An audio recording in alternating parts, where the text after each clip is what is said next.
Hello बच्चों, नमस्कार सभी को। स्वागत आप सभी का कॉमर्स एंड फन पर, जहां टीचर्स आपको दिल और दिमाग दोनों से पढ़ाते हैं। पहला पड़ाव आप लोगों ने पार कर लिया, यानी आप लोगों ने चुन ली है कॉमर्स। अब बारी है सेकंड पड़ाव की, यानी अब चुन लो अपनी बेहतरीन किताबों को जिससे पढ़कर तुम्हारे मार्क्स बूम हो जाएंगे। यानी अगर हम सोचें, क्लास 11th वाला बच्चा अगर ये सोच रहा है कि हम सिर्फ एनसीईआरटी पढ़कर क्लियर हो जाएंगे या अच्छे नंबर आ जाएंगे, तो ये गलत है। कुछ सब्जेक्ट तो ऐसे हैं मेरे प्यारे बच्चों जिसकी एनसीईआरटी तो तुम्हारे भाई ने आज तक देखी ही नहीं। ये वो किताबें हैं जो बहुत पुश्तौनी टाइम से चलती आ रही है, यानी आपके पेरेंट्स ने भी ये किताब जरूर पढ़ी होगी अगर उन्होंने कॉमर्स स्ट्रीम ली थी तो बेस्ट किताब है फॉर कॉमर्स। अभी आपको बताने वाला हूँ ईच एंड एवरी सब्जेक्ट की। आगे बढ़ने से पहले ये बता दूं कि ये वीडियो स्पॉन्सर्ड नहीं है। अब इतने सारे, मतलब बहुत महंगी वीडियो हो जाती अगर सारे लोग मुझे स्पॉन्सर कर देते। तो यहाँ पर एक्सपीरियंस और कहीं ना कहीं जो ऑफलाइन के बच्चे और स्कूलों के बच्चों में जो किताबें सबसे ज़्यादा प्रचलित हैं उनको मद्देनजर रखते हुए ये वीडियो बनाई जा रही है और it will help you a lot. पूरी देखना। देखो, तो पहले आता है हमारा अकाउंटेंसी सब्जेक्ट। हम आने वाली वीडियो में सब्जेक्ट के बारे में तो पढ़ाई करेंगे, लेकिन ये दो सब्जेक्ट्स, ये दो किताबें ऐसी हैं जो बड़ी इंपॉर्टेंट हैं। इन दोनों में से कोई एक खरीदनी है। या तो आप खरीदोगे टीएस गरेवाल। मैं अपने पेड बैचेज में, अपने ऑफलाइन में, मैक्सिमम स्कूल्स में क्या चलती है बेटा, टीएस गरेवाल, और मोस्टली पेरेंट्स ने यही पढ़ी होगी। लेकिन आजकल एक नई किताब भी आई है, उसका नाम है डीके गोयल। क्वेश्चन अच्छे हैं, लेकिन अगर आप नहीं भी खरीदोगे तो चलेगा, क्योंकि ये मैं खरीद कर आपको इसके क्वेश्चन करा दूंगा। तो मेरी तरफ से रिकमेंडेशन है टीएस गरेवाल। ब्लू कलर का पेज होता था पहले, अब देख लेना कौन सा होगा। Got it. अगला आता है मैथमेटिक्स। पहला सवाल ये है कि अप्लाइड मैथमेटिक्स या कोर मैथमेटिक्स। तो पहले बात करेंगे हम अपनी नॉर्मल कोर मैथमेटिक्स की। ये वैसे ही चलेगी जैसे हम लोगों ने 10th में पढ़ा था, यानी एनसीईआरटी, एग्जाम्पलर और एक्स्ट्रा क्वेश्चंस। वो क्वेश्चन जो आपके स्कूल में या पास्ट ईयर पीवाईक्यूज के अंदर आए थे, और ये क्वेश्चन मैं अपने चैनल्स पर भी आपको पढ़ाता हूँ।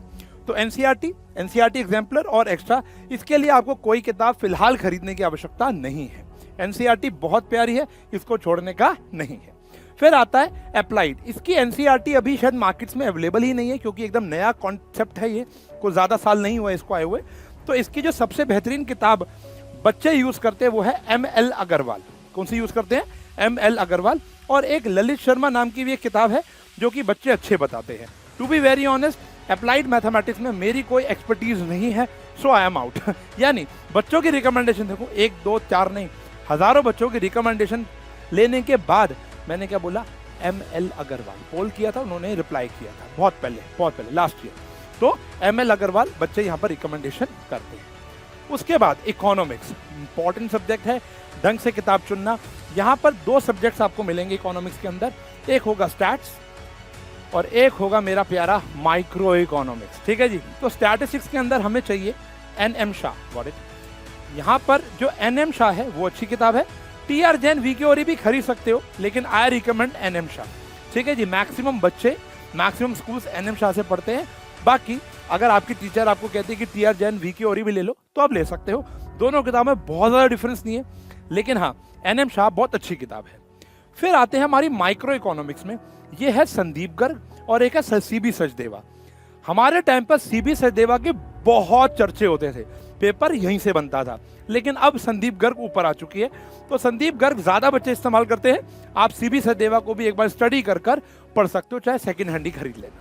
तो I recommend Sandeep Garg. Now days बच्चों में फेमस है, लेकिन मैं CB सचदेवा से पढ़ा था। Got it. अगला लास्ट आता है बिजनेस स्टडीज।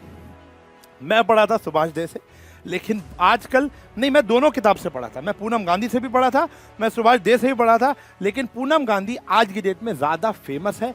आप सुभाष दे ढूंढने जाओगे तो कम मिलेगी, लेकिन हाँ, पूनम गांधी भी बहुत अच्छी किताब है। अगर हम बात करें एनसीईआरटी की, तो आपको BST की एनसीईआरटी लेनी है, लेकिन ओनली फॉर हेडिंग्स, क्योंकि इन किताबों में कभी कभी फेमस करने के लिए कुछ एक्स्ट्रा लिख दिया जाता है।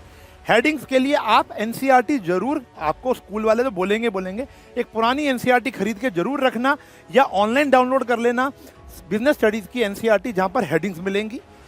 और इकोनॉमिक्स के लिए भी आपको एनसीईआरटी खरीदनी है, जहां पर आप हेडिंग्स देख पाओ और अपना सिलेबस या कॉन्सेप्ट देख पाओ। लर्निंग आपको यहीं से ही करनी है। Got it.